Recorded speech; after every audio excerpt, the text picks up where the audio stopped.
राधे राधे प्रिय भक्तजनों, आपका स्वागत है आपके अपने YouTube channel magical world of Achyut पर।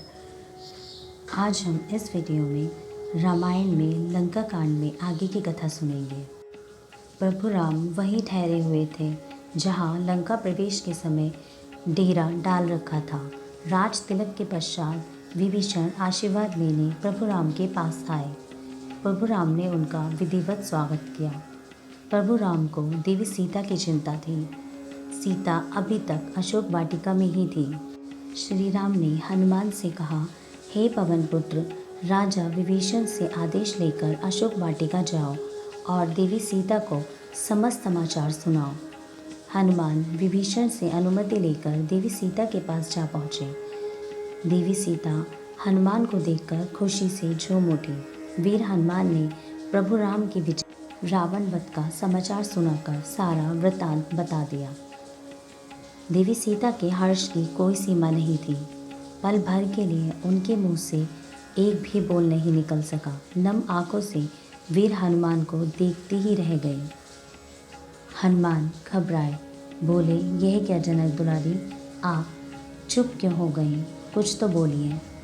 देवी सीता अवरुद्ध कंठ से बोली, क्या बोलूं पवन सुत, हर्ष से मेरा गला रुंध गया है, मुझसे कुछ भी बोला नहीं जाता।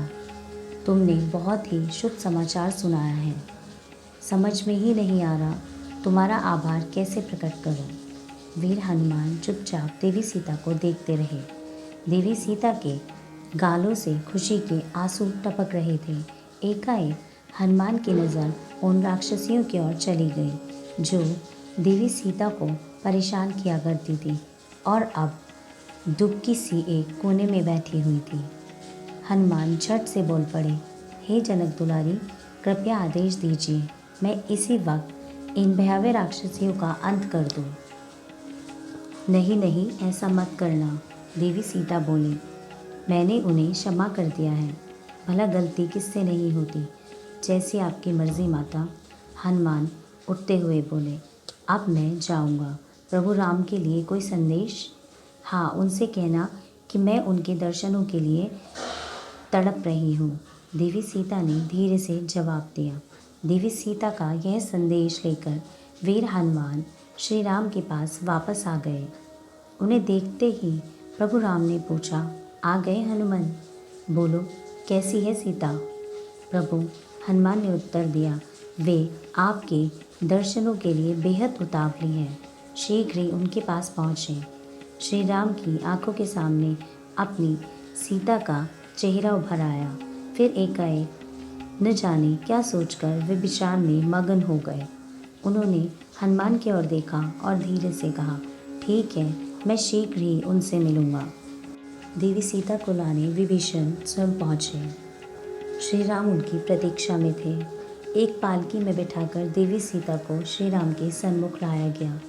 देवी सीता से मिलने को आतुर प्रभु राम वहीं बैठे रहे। उन्हें सूचना दी गई, देवी सीता अशोक वाटिका से आ गई हैं। सीता आगमन की खबर सुनकर सारे वानर उनके दर्शन के लिए उमड़ पड़े।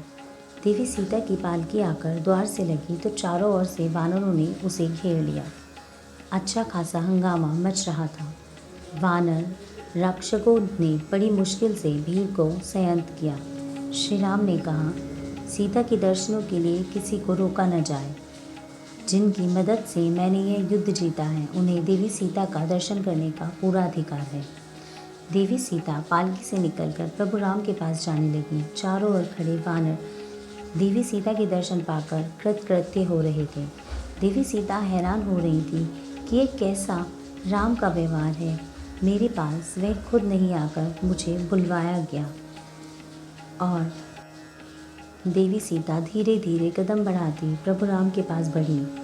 एक अरसे के बाद देवी सीता से श्री राम का मिलन हो रहा था। देवी सीता अपने पति श्री राम के निकट पहुंचकर अवरुद्ध कंठ से सिर्फ इतना ही कह पाई, स्वामी, और फिर उनसे कुछ बोला नहीं गया। ज़ोर ज़ोर से अश्रुओं की धारा बहने लगी।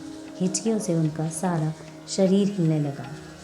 श्री राम ने आगे बढ़कर सीता को आलिंगन में नहीं लिया, बल्कि गंभीर स्वर में बोले, सीते, मुझे खुशी है कि मैंने जो प्रतिज्ञा की थी उसे मैं पूरा कर सका और रावण का वध करके मैं विजयी हो गया। अब तुम कैद से मुक्त हो चुकी हो। यह सारा कांड सिर्फ तुम्हारी ही वजह से हुआ है। आज तुम मेरे सामने खड़ी हो, मगर तुम्हें स्वीकारते मेरा हृदय झिझक रहा है। तुम इतने दिन यहाँ रही, लोग न जाने कैसी कैसी बातें कहेंगे। ऐसी हालत में मैं तुम्हें कैसे स्वीकारूं? हाँ, कहो तो तुम्हें किसी मित्र या रिश्तेदार के यहाँ भेज दूँ। देवी सीता तो आसमान से ज़मीन पर आ गिरी। कहाँ तो वह बंधन मुक्त होने की आस में व्याकुल थी और कहाँ श्री राम के कटु वचन पिघले शीशे की तरह कान में घुसकर पीड़ा मचाने लगे। देवी सीता ने तत्काल अपने आप को संभाला। यह उनके ऊपर खुल्लम खुल्ला आरोप था, वह भी उन्हीं के पति द्वारा। ऐसा लांछन सुनकर किस सती का हृदय दर्द नहीं होता। देवी सीता ने आभा में आंखें ऊपर उठाई।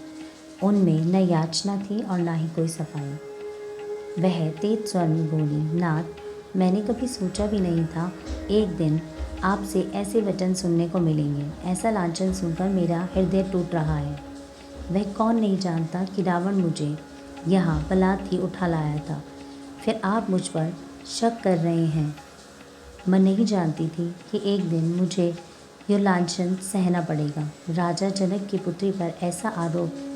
लक्ष्मण सुनो, आज मैं एक पल भी जिंदा नहीं रहना चाहती। मेरे लिए अग्नि प्रज्वलित करो, मैं अभी अग्नि में प्रवेश करूंगी। लक्ष्मण एक तरफ अपना क्रोध दबाए खड़े थे।